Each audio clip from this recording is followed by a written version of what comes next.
Hey, what's up? It's Takuya here. Welcome back to my channel. A few weeks ago, I joined Hiroshi-san's podcast episode and I talked about indie development. And Hiroshi-san allowed me to cross-post our talk here as well. Hiroshi-san is a Japanese fellow indie developer building a to-do app, and recently he released a life log app, and these are iOS apps. And we shared our experience and knowledge for getting users or how to keep it going. So yeah, I'm happy to share it on my channel here. And we talked in Japanese, but I used AI to create an English version by using AI dubbing technique. And I think it's that the quality is quite impressive. So I hope you enjoy it. Yeah, so let's go. Hello there. How have you been doing lately? Hello. Yes, hello. Good evening, everyone. I am Hiroshi Creation, and I am an independent software application developer. Today, we are very fortunate to have a truly special guest joining us on the show. It is Takuya from Inkdrop. Thank you so much for being here with us today. Hello there. It is truly a pleasure to finally meet you in person today. Oh, yes, that is right. Yes, well, yes, that sounds right. Please, do feel free to go right ahead. That is correct. And I heard that Hiroshi-san has decided to leave the corporate world behind, and I simply couldn't help but feel the need to offer him my support. I have rushed all the way over here now. I really appreciate that. Regarding the history of our professional connection, I believe it dates back roughly 5 years or so to when I first contributed to Takuya-san's blog. That's right. We had been following one another for quite a long time before that point, and I truly believe we were both keeping a close eye on each other's professional work. Back in those days, I was busy working on this specific project called Family To Do. Well, as it stands now, it is, and it eventually hit the 10,000 user mark. That was the real catalyst, and they asked me, why don't you go ahead and write a blog post about it? Well, it all started because I was the one who took the initiative and asked them out. Ah, that is absolutely correct. Yes, indeed. And we have known one another ever since that time. But, well, I'm quite certain that everyone in the indie development scene knows you. But would you mind taking a moment to introduce yourself, Takuya-san? Hi, I'm Takuya. I've been building a Markdown-focused note-taking app called Inkdrop for about 10 years now. Originally, I worked at Yahoo as a new grad, but I quit after a year and a half. I had been doing solo development the entire time I was working there. What I was working on there was a music app. I built this music app called Walknote for iOS. Well, it was called iPhone OS back then, and it got featured and became a hit. So I just rode that momentum and quit my job.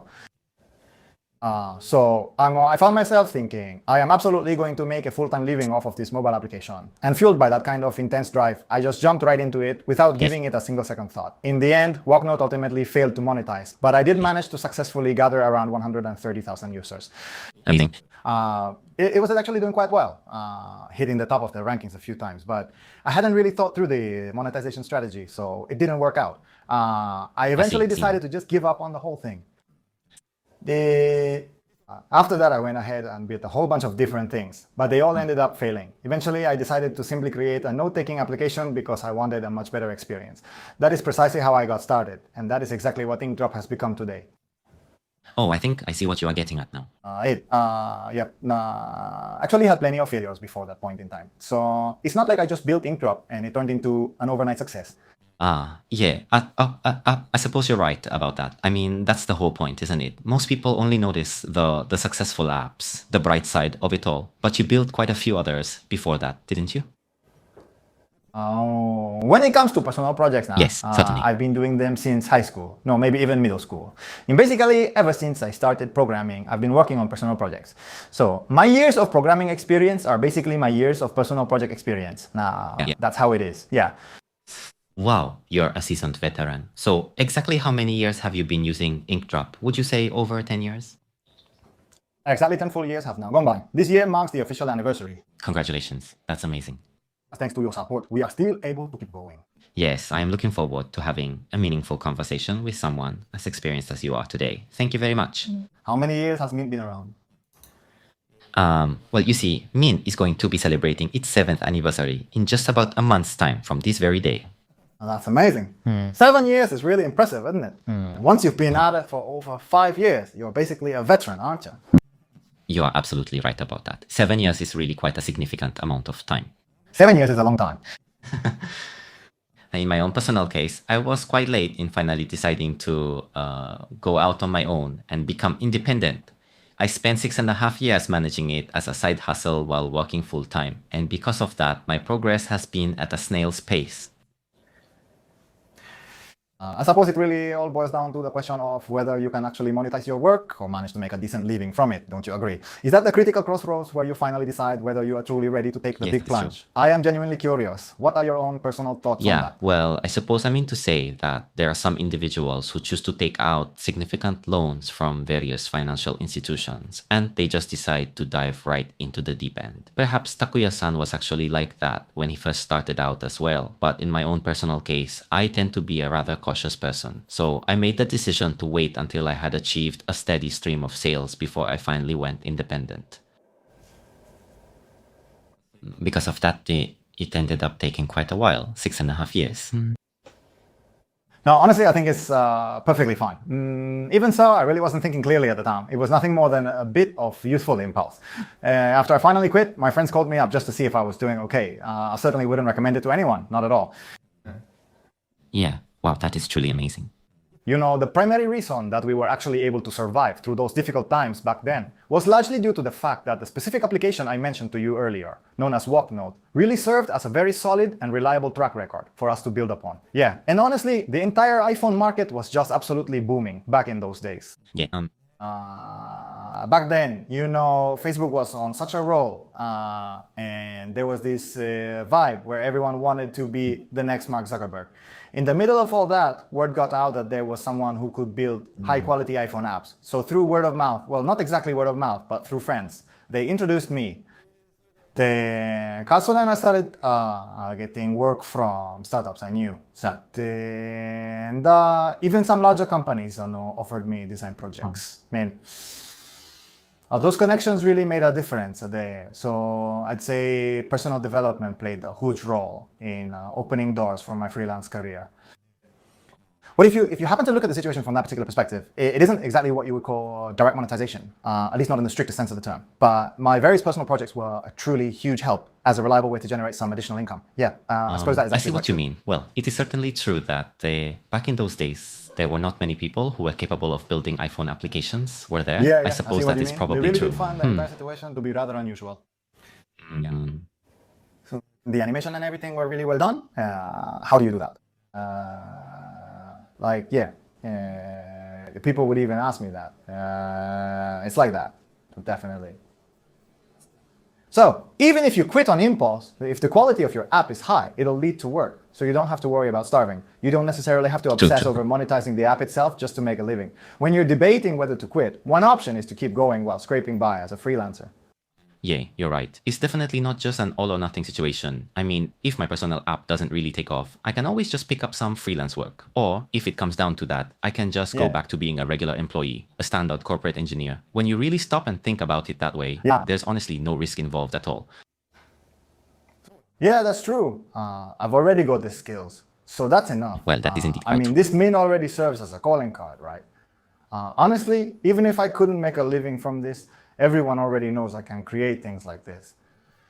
So I'd have no trouble getting work. Yes, indeed. And it is not merely a matter of the technical aspects involved. It is also about the way in which their marketing strategy for that specific personal application they brought to market did not feel disconnected from the everyday lives of ordinary people. I personally believe that both Takuya and I are fully responsible for managing our own individual design work. However, when you happen to be a front-end engineer who also possesses a truly keen eye for design, you really do not need to explain that during a formal interview process. You simply present the various projects you have built, and they will immediately understand exactly what you are capable of achieving. Yeah, I have never actually explained that. I have never told anyone exactly how many years of experience I have in PHP or JavaScript. I just showed them, look, I can build this application yes, for indeed. you. Yeah, exactly. And then the work just seems to come in quite easily. I see. Oh, is that really how it works? To be perfectly honest, we are currently looking for something that is a little bit more similar to this. Awesome. That actually reminds me of something. At what point in time did you decide to stop taking on contract work altogether? When was that again? I believe I wrote about it on my blog. Maybe it's just my age. Anyway, for a full year after that release, I really couldn't make a living at all. And then quite suddenly, I wrote a blog post around my second year about how I was able to cover half my rent, or maybe it was the full rent, I'm not sure now, so that would be around my third year, I guess. And I think that's when I was finally able to make a living. Yes, I understand. I see exactly what you mean. And ever since that very moment, my life has been entirely consumed by Inkdrop. Well, I don't really take on work anymore. But there was this one time. I have a friend, React Native developer from Austria named Mark Lasubi. He runs an agency and needed a website. He asked if I knew any designers and then asked if I could do it myself. So I reached out to them and asked if I might be able to use it for a video, and they were kind enough to give me the green light. Then I went ahead and turned it into a YouTube video, and I honestly think that was the absolute end of the entire situation for me. I see. So, if I understand you correctly, it is basically just Inkdrop then. Well, I suppose so. If there happens to be an interesting, a truly genuinely interesting sort of project, I am not going to be overly selective. I will simply go ahead and do it. See. Well,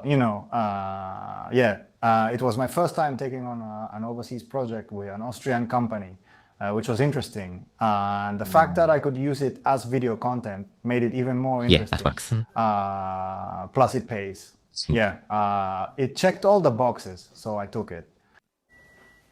Takuya is because of that, right? The video from earlier is because you do YouTube, right? That's right. Vlogs and such. On your YouTube channel, Deva's Life. Have you already passed 200,000 subscribers now? That's quite a lot. Yusa, what about the subscriber count? The subscriber count is sitting at 210,000 now. 210,000 people total? So I have two channels. Deva's Life is my main one with 210,000 subscribers, and the other is Talk Focused. I started that one to improve my English speaking, and I think it's at 20,000 now. Oh, wow. So I haven't really been able to check, so I'm not sure how things are now. Wait, so you mean to tell me there is a silver shield as well? Yeah, there really are, there are 20,000 of them. Yes, 20,000. Yeah. Well, lately I've been uploading more talk-focused content to the second channel than to Deva's Life. Yeah. I have been consistently producing and publishing all of my content in the English language, and I truly believe that the primary market for Inkdrop is the English-speaking world rather than focusing on the Japanese market. Yes, I see. So, it seems your business activities have truly expanded far beyond the borders of Japan and have gone completely global, haven't they? My own personal focus lately has been on trying to earn foreign currency by taking advantage of this cheap Japan phenomenon. And I really feel like you have been successfully doing exactly that for a very long time now, ever since about 10 years ago. What is the main reason you are choosing to focus your marketing efforts on overseas markets right now? That is because there is simply no good reason to limit the scope of this to Japan. I mean, at the end of the day, it is just a simple note-taking application. Why on earth should I be restricted to selling it exclusively within the Japanese market? That was the very first question that crossed my mind. And well, throughout my entire career in software development, I have always had a long history of actively contributing to the open source community. So in that sense, the global stage was already something that felt very familiar and close to me from the very beginning. I see exactly what you mean now. I had already developed the habit of opening technical issues and submitting pull requests in English, so collaborating with developers from all around the world was something I was quite accustomed to. When I first conceived the idea for Inkdrop, because it was specifically designed for developers, I realized that if I truly wanted to reach the audience I was already familiar with, namely those in the English-speaking community, it only made logical sense to build and market it entirely in English.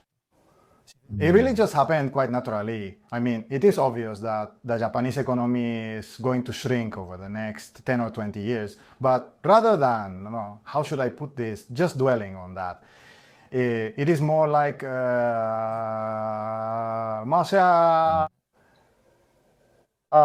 to put it simply, whenever you find yourself contemplating what it is that you want to sell, you should really take a moment to consider what you would be willing to purchase for yourself. And when you are trying to figure out who you want to be selling to, it should always be the people who are closest to you.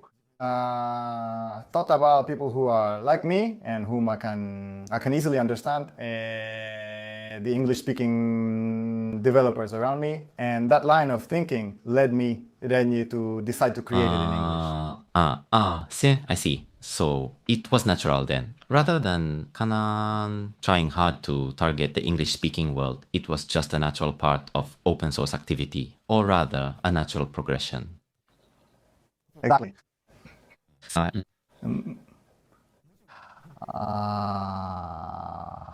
Of course, I had zero English skills. So it really took me 2 weeks just to write one blog post. Oh, yeah. Back in those days, it was quite brief. We were really only doing literal translations, so the final results, they didn't really turn out very well, did they? Yeah, that's true. It didn't work. Nah, Yeah, not at that's all. fine. So I went through all the homepages of the apps I use regularly, and whenever I found a phrase, I thought, "Oh, this is useful," or "I can use this." Seriously? I Okay. pick it out and collect it. Then I just cut and paste them together to build it. Yeah, wow, that is truly and absolutely incredible. I honestly find it to be just so overwhelming. Well, that really took forever. Yeah, it did. Yeah, I mean, these days, if you are looking to build a website for a truly global audience or trying to sell your professional services overseas, it is like you just use some AI translation tool and you are all set. It is just super easy, isn't it? Though setting the actual quality of the work aside, I suppose, of course. So my personal impression of Takuya-san is that he was already engaged in serious, high-level solo development long before the recent AI boom even started, and I truly believe he is exceptionally skilled, even when compared to other talented solo developers. I mean, he has been actively contributing to open source projects from the very beginning of his career. Yeah. Plus, you can do things like performance tuning for Electron apps. I am genuinely curious to hear your perspective regarding this current era of what people are calling AI vibe coding, Takuya-san. I mean, what is your honest take on all of this? It really is such a tremendous amount of fun, wouldn't you agree? We have reached a point where it is practically impossible to avoid encountering artificial intelligence in any of the recent blog topics we see. It has truly become completely ubiquitous in our daily lives at this point. So, I suppose we should talk about that. What is the best way for me to go about explaining this to you? Honestly, this doesn't feel like the work of a fresh graduate. It feels like it has already surpassed that level of expertise, in terms of skill at least. So it's AI, is it? Yeah, that makes sense. When it comes to how I personally utilize this technology, it feels as though there is an extreme, or perhaps it would be more accurate to describe it as a very stark polarization. You have individuals on one end of the spectrum who simply leave everything entirely up to the AI and do not even bother to review or read the code it generates, while on the other side, there are those who strictly limit their use of AI to basic simple chat functions. I honestly feel like if you were to plot it, the graph would look something like this.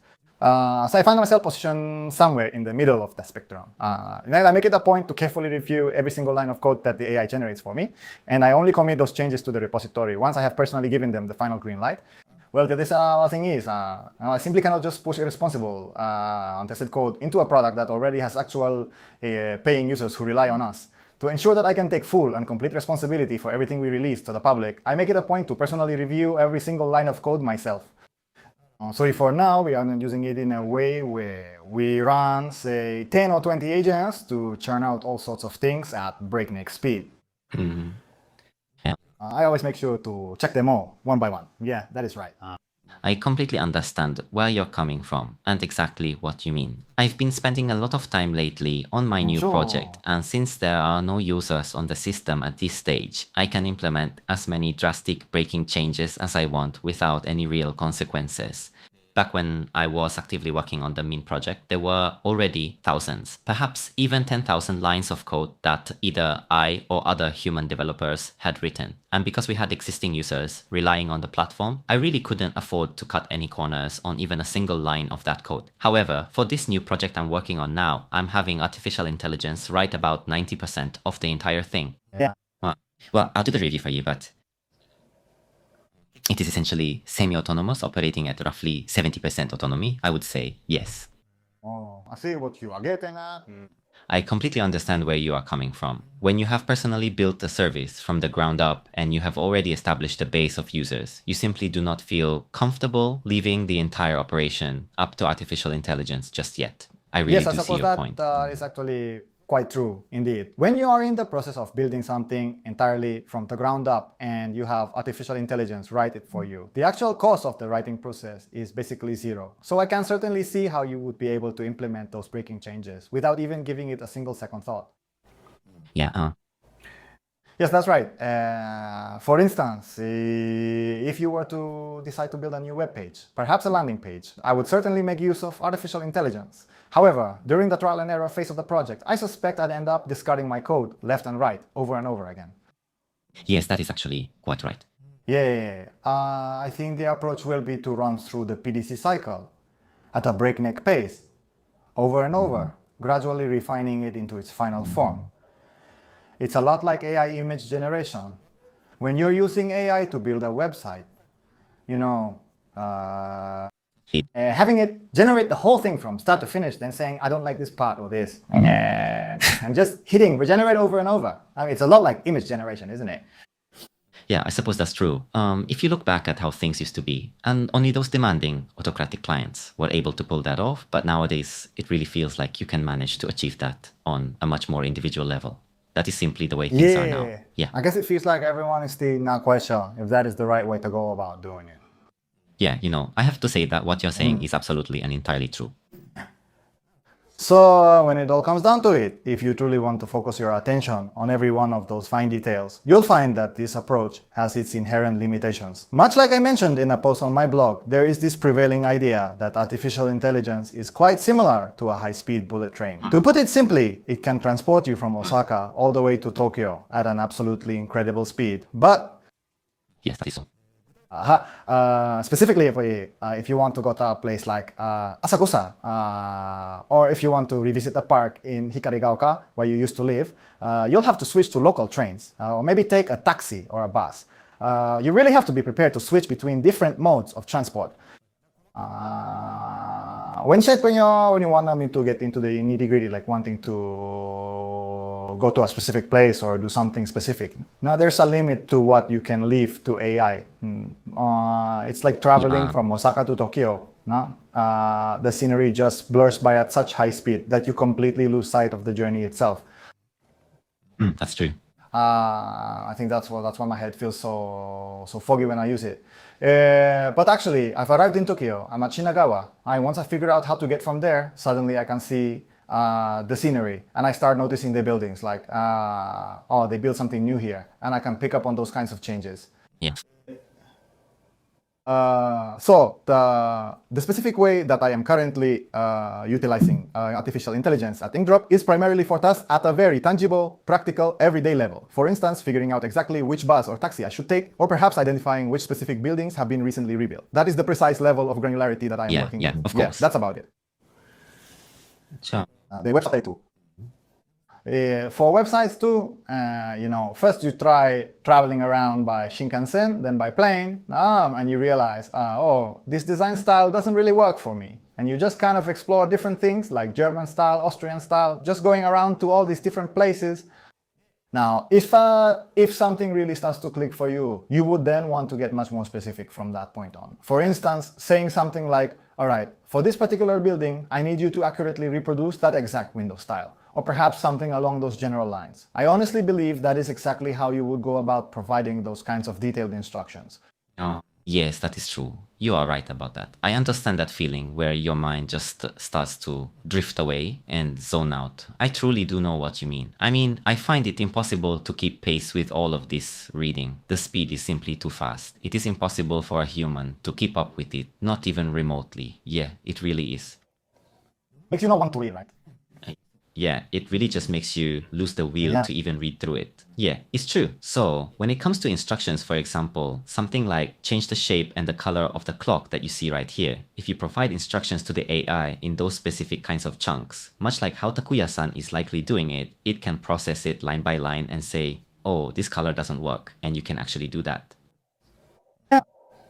It is honestly painful watching you struggle, giving the team such incredibly vague and confusing instructions without any clear vision or concrete plan for what you're actually trying to achieve. Yeah, it really is quite hard to watch. I have been experimenting with the specific set of prompts lately for all of my professional website design work. It analyzes landing pages from various famous companies and converts them into clean markdown. It is actually called design.md. Now let me just take a moment to see where exactly did I happen to put that file. It is just a design.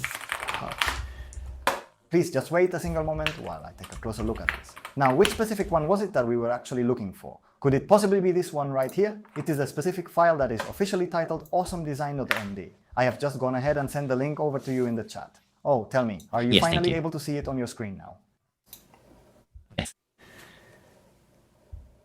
I decided to go ahead and give this a try, and I proceeded to experiment with a wide and diverse variety of different styles from that website by applying each one of them to my own personal site, one after the other, individually. Oh, yeah. It wasn't really prepared to be used in the state it was in. Oh, I see. It is quite unfortunate, really. Yes, I suppose that is the case. They actually went ahead and only replicated that specific thing just for me, and they did not do it for anyone else. Yeah. They really do not seem to integrate it very well into the overall concept of my application. To be perfectly honest, it is quite unfortunate. I simply felt that it was not the right fit for what I am trying to achieve. Yeah, I suppose. Honestly, I'm not entirely sure how to put it, but that specific nagging feeling that something just isn't quite right, your own distinct artistic voice, and the unique worldview that belongs solely to you, Takuya-san.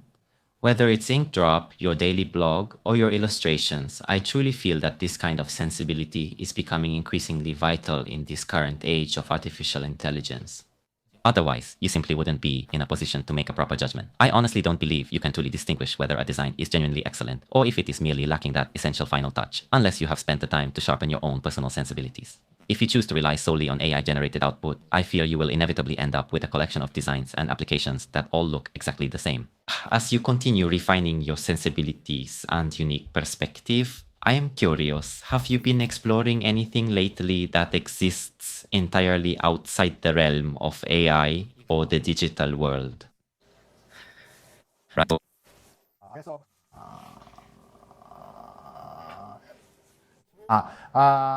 As a matter of fact, just yesterday, the vlog and the blog post I uploaded were focused entirely on that very subject. It was a discussion on the theme of how we can live better in this age of artificial intelligence. The inspiration for that came from Issai, and more specifically from Doi-san's talk. And so,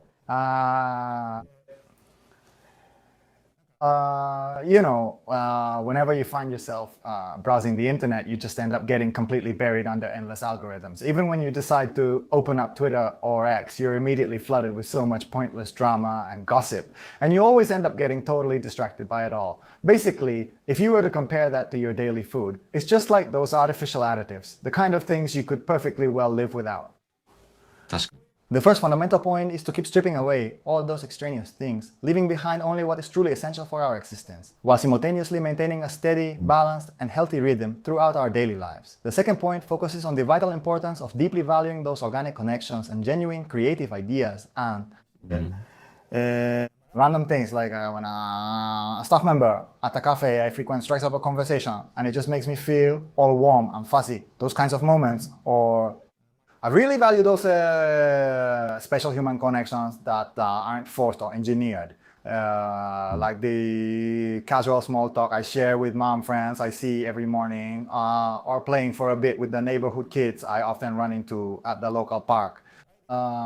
When you are searching for fresh ideas, rather than just staring blankly down at your computer or glaring intensely at the screen, try scattering all your notes around, then go out for a walk, head off on a camping trip, or take a long drive. You really need to make some time to step away. That is often the exact moment when a brilliant new idea might just suddenly pop right into your head. Oh. Yeah, that is certainly a part of it as well. That sort of thing, you know.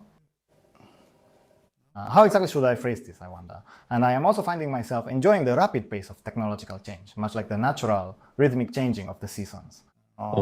It feels like a brand new AI is being released every single day. This one here, that one there, with agents popping up everywhere. Honestly, it's just completely exhausting trying to keep up with it all. Why spend your whole day feeling like you're trapped in an endless race against everyone else? You know what I mean?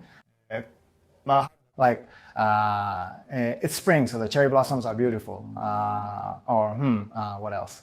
Apples are in season, let's have some. Or I love sorry, so I'm looking forward to autumn. It's not about chasing after those things, it's about what comes to you, the things that come with each season.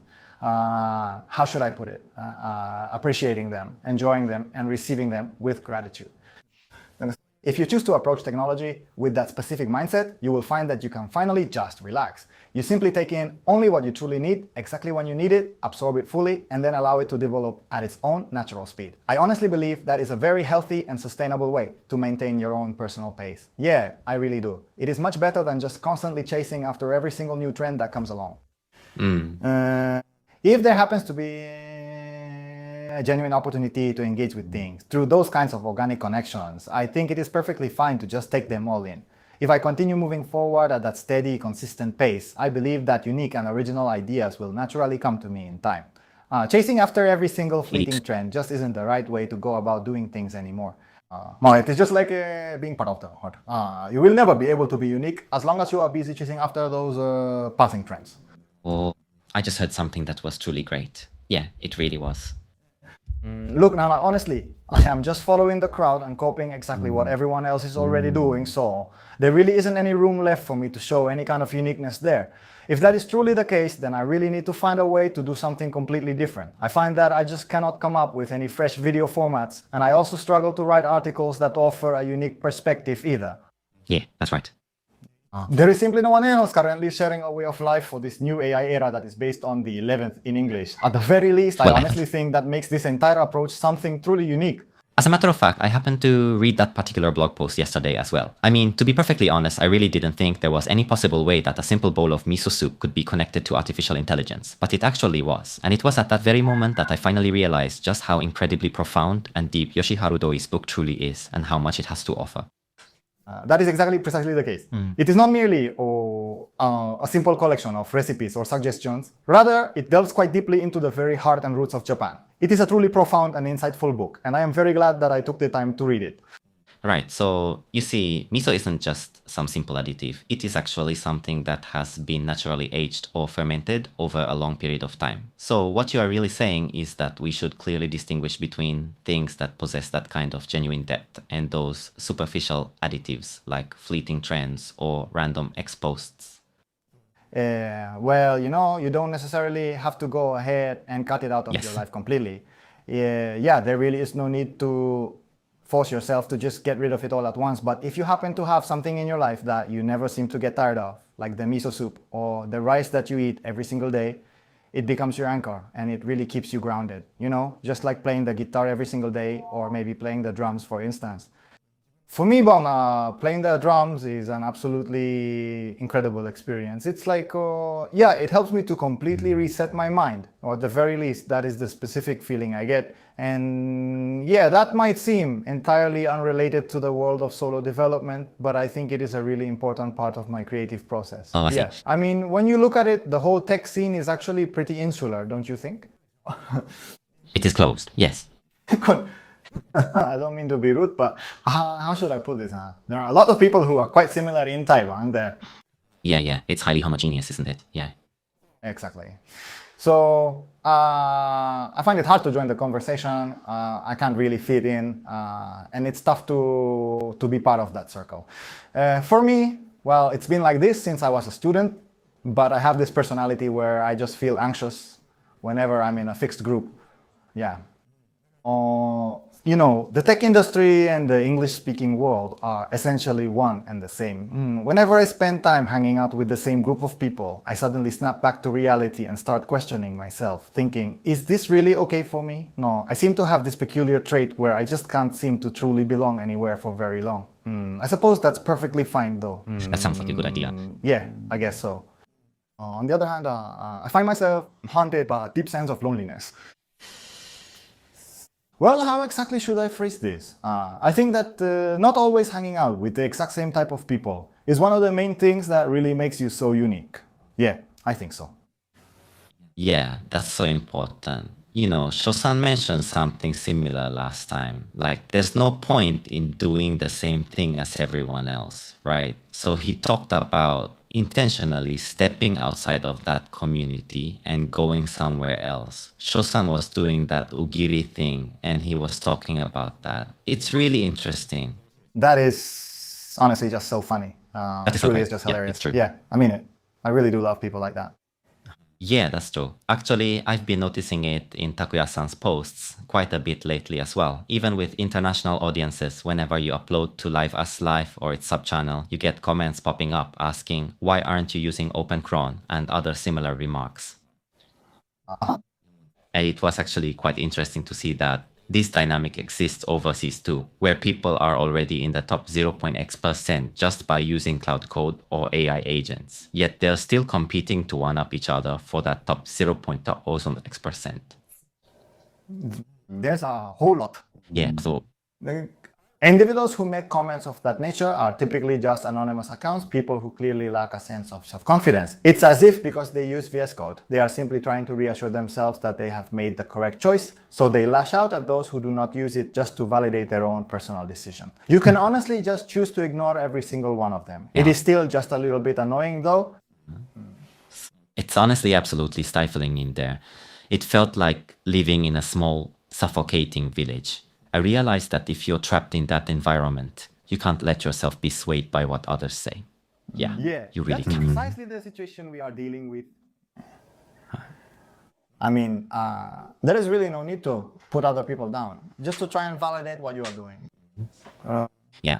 Yeah, so honestly, it is not even a question of which side those people truly belong to. Not even in the slightest. You know? That is Yeah, true. You it are really is absolutely not at right. all. It was never really about the community, not even from the start. You should start by focusing on building up your Yes, self-esteem. that is perfectly fine. Thank you very much for your time today. Let us go ahead and bring this particular section to a close for just a brief moment. For the second half of our session, would you feel comfortable if we dedicated that remaining time to discussing whatever specific topics you would personally like to talk about, Takuya-san? Yes, thank you so much for that. I think that we should probably bring our session to a close for the moment. I really do thank you very much. Thank you very much. Pardon me, please.